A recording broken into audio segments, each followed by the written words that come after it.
Hello space fans, welcome to Space Command. My name is Brian and today we're going to be talking about Boeing CST-100 Starliner and its launch abort systems test, which was conducted on Monday, November 4th. We're also going to talk about Northrop Grumman's commercial resupply program. It launched the Cygnus cargo capsule. That was back on November 2nd. And that launch was on an Antares rocket, and that baby was headed to the International Space Station from the Atlantic Regional Spaceport in Virginia. Also, the Senate has introduced a new bill. It's a NASA Authorization Bill, and we've got lots of little tidbits to cover that came out of that. So that's a good deal. Also, Spacex conducted a static fire test of its B-1048 Falcon 9 rocket on Tuesday, November 5th. That's for the upcoming Starlink 2 mission scheduled for April 11th. Some good news out of Boeing. More good news out of Boeing. The fourth SLS RS-25 space shuttle engine has been installed on the SLS rocket. And now what's left is, well, they're getting busy on installing the propulsion and flight control systems. And a little bit of bad news out of Boeing is that new projection on the cost for launching the SLS rocket has now reached $2 billion per launch. $2 billion a launch. That's about $1 billion more than what we thought last time. So that price has gone up to about $2 billion per launch. Amazing. Amazing. Well, more news out of SpaceX. The Mark 1 Starship has been moved over to the launch pad down in Boca Chica, Texas. So that's pretty exciting. Now we're just waiting for the cone section to get moved over there. And we have a probably estimated date for that transfer being November 12th, so we'll see what happens with that. And then we're going to talk about SpaceX and their parachute tests. What's going on with those parachutes? So those are the things we're going to cover today on Space Command.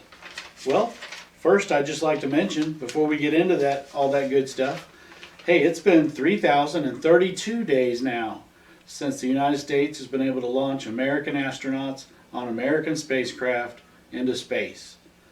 So 3,032 days. The last time we were able to do that was when the Space Shuttle Atlantis landed for the last time and is now retired at the Kennedy Space Center.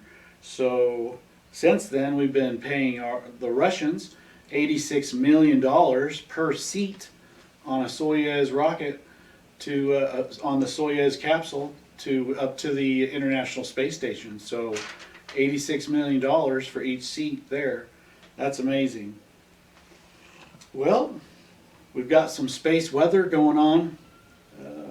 Today on Mars, the date is 2576. That's the Sol date. The high temperature on Mars today is negative 14 degrees Fahrenheit. That's about what it felt like outside this morning here. I tell you what, the low on Mars is negative 110 degrees Fahrenheit. The ultraviolet index, the radiation index, is about moderate. That's not really very good index number for it to be, is moderate. So you want to make sure that you've got your sunblock on, you've got some sunglasses, and some warm clothes if you're going out on Mars today. The weather is sunny. It's sunny on Mars. The sunrise this morning was at 5:49.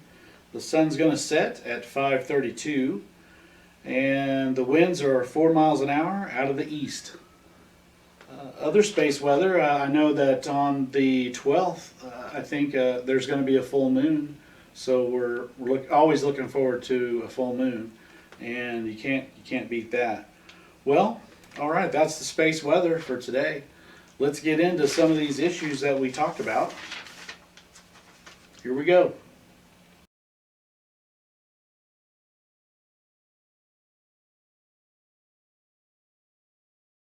All right. Boeing's CST-100 Starliner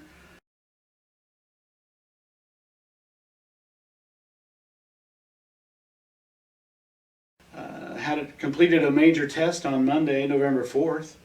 The test was conducted at Launch Complex 32 on White Sands Missile Range in New Mexico. And this was a launch abort system test. And the launch abort system demonstrated the Starliner's ability to rapidly escape the launch pad in the event of an emergency on launch day. Boeing is significantly behind schedule. This milestone test needed to be completed, and that was to open the door for the next test, which would be the Demo 1 mission.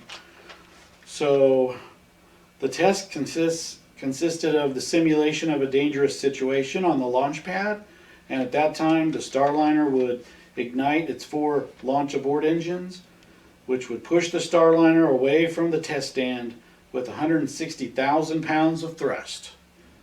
At which time the orbital maneuvering and attitude thrusters then ignite to orient the Starliner to a position where it could deploy its parachutes. That's where we started to run into some problems. Well, after that, the airbags should inflate under the capsule for the soft landing in the New Mexico desert. It should be noted this is an unmanned test. There's nobody on board the capsule while this is going on. And with the successful completion of this test, that opens the door for the then December 17th Demo 1 test, as I mentioned. The Demo 1 test launches the Starliner unmanned to the International Space Station, at which time Starliner automatically docks with the International Space Station and then returns to Earth for another soft airbag assisted landing. Well, after the Demo 1 test, we still need to see an in-flight abort test where the Starliner simulates an in-flight emergency with its rocket, which requires an emergency separation and ignition of the launch abort engines to safely take the Starliner clear and away from the rocket. And then the parachutes would deploy and the airbags inflate under the Starliner for another soft landing.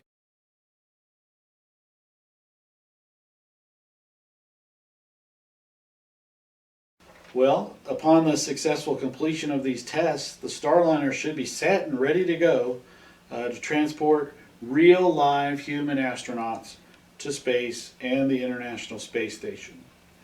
Well, I'm going to put up a video here of the test so you can take a look at it and see for yourself. 5, 4, 3, 2, 1, 0.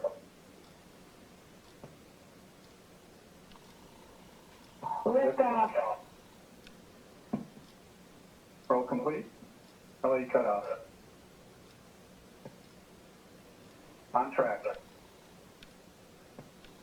OMAC cut off. Picture on. 40 tilt parachute.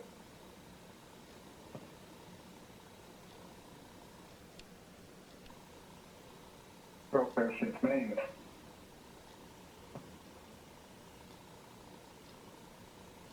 SM set.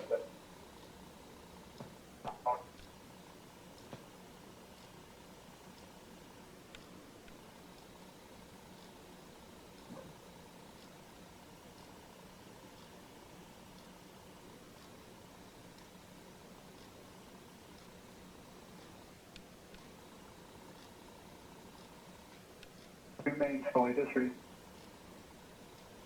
AC shield jettison. Airbags inflating.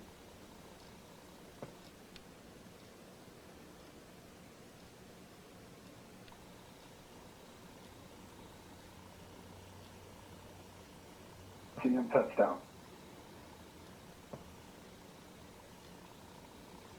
As I said, everything went to plan until it was time to deploy the parachutes. And 3 parachutes are supposed to deploy, and only 2 parachutes deployed. It still came down with a relatively soft landing, but that makes you wonder, if this was a real-time event, if things would have gone so well. Well, let's see here. SpaceX's Crew Dragon already completed the launch abort test, the Demo 1 test, and it's scheduled for its in-flight abort test mid-December, which will clear the path to begin manned missions to the International Space Station. So that's pretty exciting. Well, so like I said, when the Starliner launched off of the launch pad in the simulated emergency, the engines all fired correctly, orbital thrusters and everything performed just like they're supposed to. Then when the parachutes went to deploy, only 2 of them came out, not 3. So that's a concerning issue, and I'm sure that NASA will be addressing those concerns, and probably some further testing is in play. Parachutes have been a real problem for both SpaceX and Boeing with the crew capsule program. So I'm sure hoping that they get these bugs worked out soon. All right.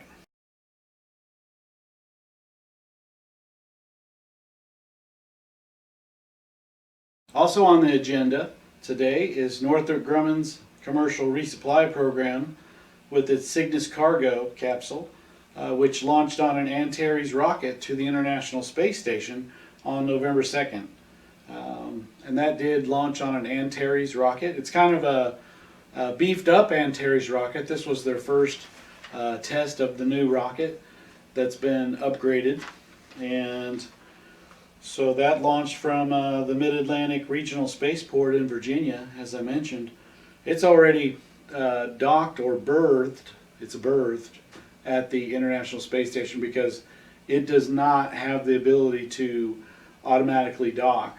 It has to be grabbed with the Canadarm2 on board the International Space Station as one of the astronauts grabs a hold of the Cygnus space capsule and brings it into berth, to the berthing point. And then they can unload all the supplies that have been sent up there, including that zero-G oven that we talked about on the last video, which is going to bake some chocolate chip cookies for the astronauts on board the International Space Station. So that's pretty exciting. Let's go ahead and watch this launch in case you missed it. Here's another view of it. So let's take a look at that. T-minus 1 minute. Mark.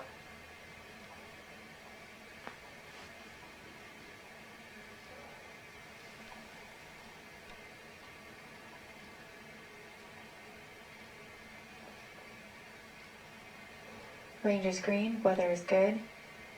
40 seconds until launch.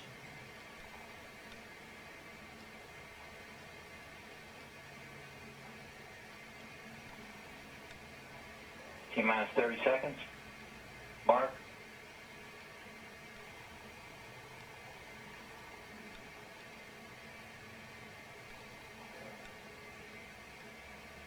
Twenty seconds until liftoff.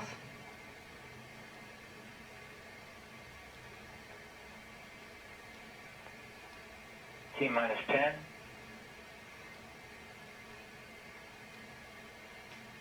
5, 4, 3, 2, 1.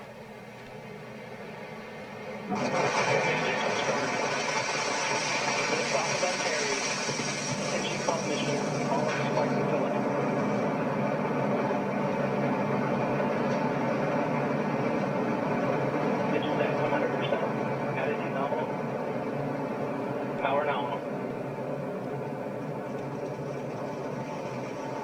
Performance nominal.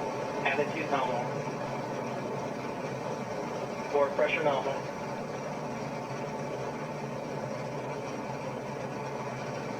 Power nominal. TDC performance nominal.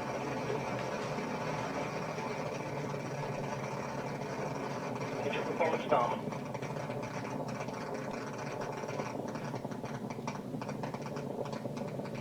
Estimated alpha, 1 degree.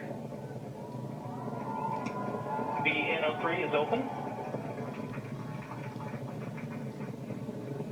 Engines remain at 100% and steady. Beginning of load release. Power is nominal.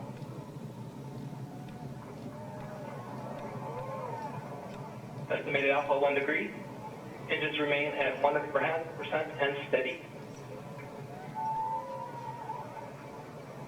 Power's nominal. Load release, phasing out.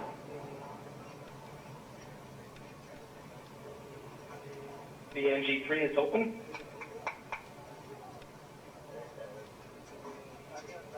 Roughly 100 seconds to MECO. Everything proceeding smoothly, about 100 seconds till main engine cutoff. Just passing 100,000 feet. 100 feet per second squared.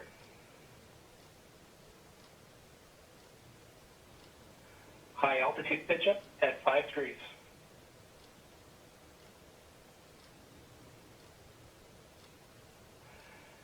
Enabling velocity steering. Engines remain stable. 1 minute to MECO.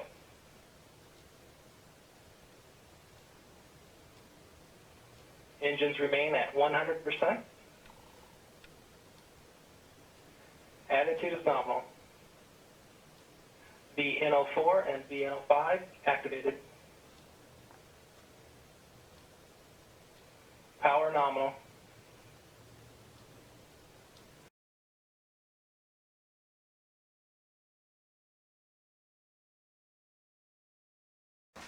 Okay, so a bipartisan group of senators introduced a new NASA Authorization Bill, and what they want to do is extend the life of the International Space Station from 2024 to 2030.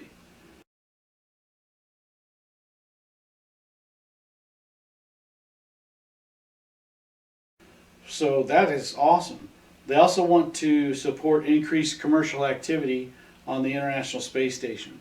So I guess that would mean like regular civilians taking trips into space tourism up to the International Space Station, where they'll stay for an extended period of time and then return. So that's really terrific. I hope that Sierra Nevada is listening to this announcement, as it may open up some possibilities for the Dream Chaser space plane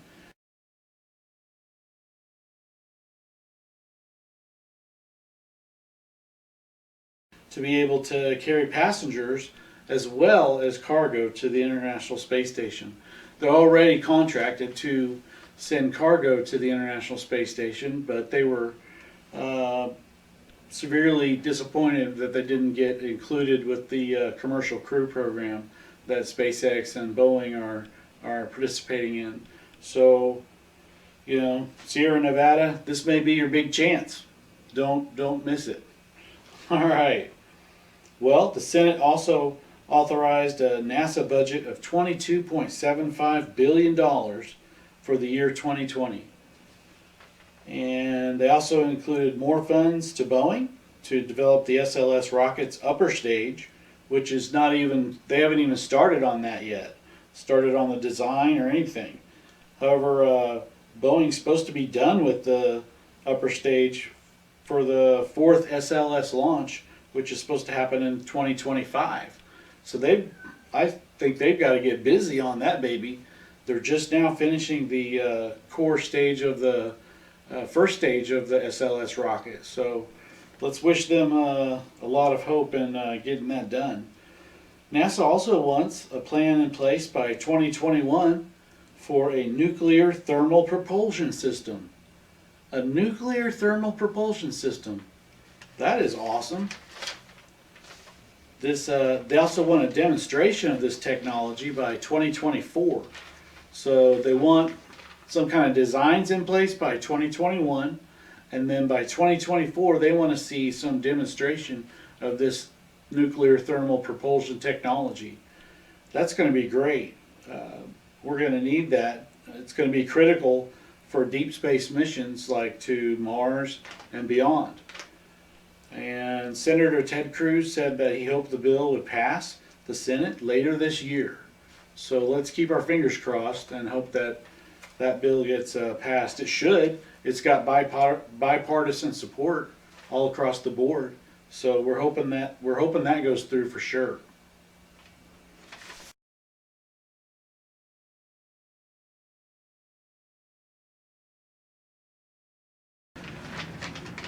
And hey, Boeing's got some great news.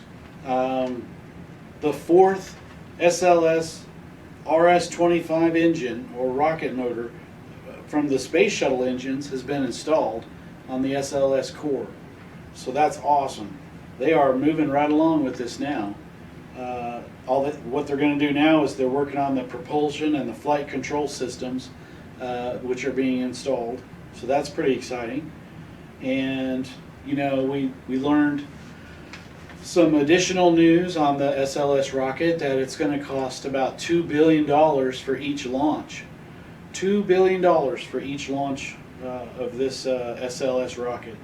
That's amazing. That's amazing.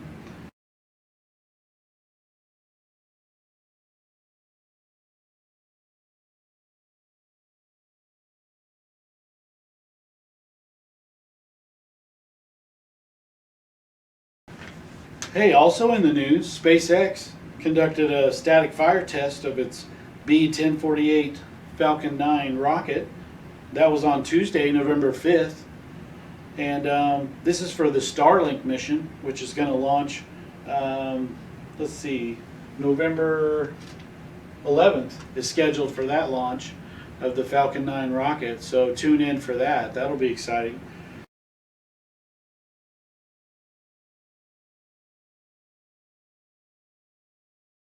The neat things about this Falcon 9 rocket, well, the B-1048 core has launched 4 times, or 3 times already. This will be the 4th launch for this B-1048 rocket, so that's pretty exciting.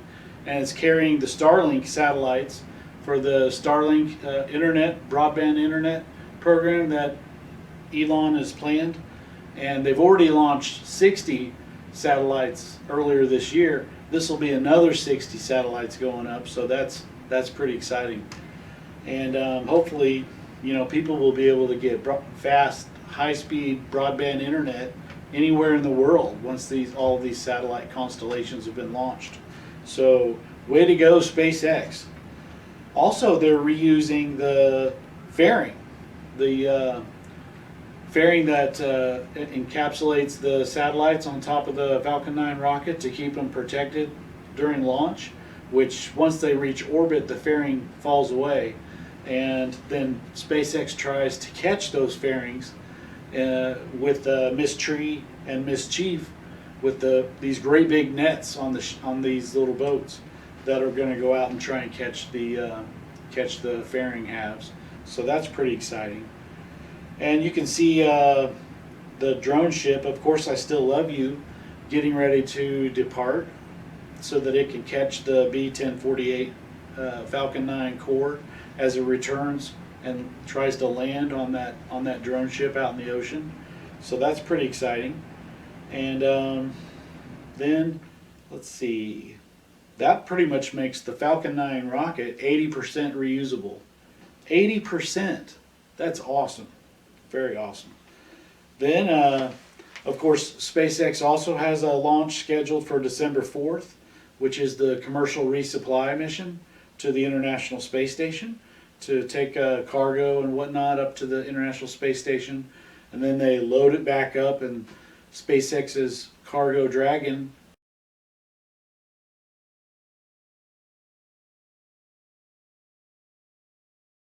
Capsule is able to return and splash down in the ocean and return experiments and whatnot to NASA so that they can get to those and process them. So that's pretty exciting. We'll be looking forward to that on December 4th, and that's the 19th commercial resupply mission for SpaceX. All right.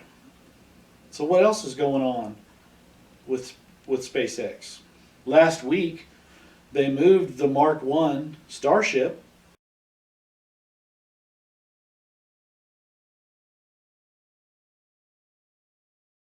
from the yard over to the launch mount. So it's on its launch pad, and it's the core stage of the, well, not the core stage, but it's the main part of the Starship. And the nose cone is still over in the yard. They need to bring that over, which is scheduled, we think it's going to happen November 12th, according to permits filed by SpaceX. So I think November 12th they're going to move the nose cone from the yard over to the launch pad and then lift that up onto the rest of the main body of the Starship. So that's pretty exciting too. Let's see here. All right. SpaceX parachute tests. SpaceX has had some really inconsistent results with their parachutes for the Crew Dragon, and that's the commercial crew program for NASA. NASA's not too happy with the results of the parachute tests they've had so far. They just haven't been consistent is the problem with deployment of the parachutes on drop tests. So they've moved to a new version of the parachute. It's the Mark III version of the parachute that they've got. They changed from a nylon cord, which holds the parachutes, to a Xylon cord. And it's supposed to be much stronger and able to withstand much larger loads. So that's pretty exciting. And they've had some really good results so far. 13 drop tests with successes on one parachute, on the load, the test load that is attached to the parachutes as it's dropped out of an aircraft. And so 13 successful tests on that. They've only had one successful test so far with deployment with 3 parachutes. So that's critical. They need 9 more successful tests of those parachutes before they can check mark that off on the checklist for the commercial crew program to be able to send NASA astronauts into space to the International Space Station. So we're getting closer and closer. That's awesome. Well, let's see. More on parachutes. Boeing is having trouble as well with their parachutes, as you saw in the beginning of this video with these pad abort tests that Boeing conducted, and only 2 of the parachutes deployed. And so they kind of run down the problem on that with that parachute. They said that they didn't really have it tied or secured correctly, and so next time it'll be fixed. So if that's the only problem with that parachute, then heck, they're doing a whole lot better than SpaceX is. They'll be able to check mark off that test very well, very well. So that's pretty much it this week for Space Command. I want to thank you for joining us, and if you like this video, click like and click subscribe so you can see more like this. Okay? All right, have a good weekend. Goodbye.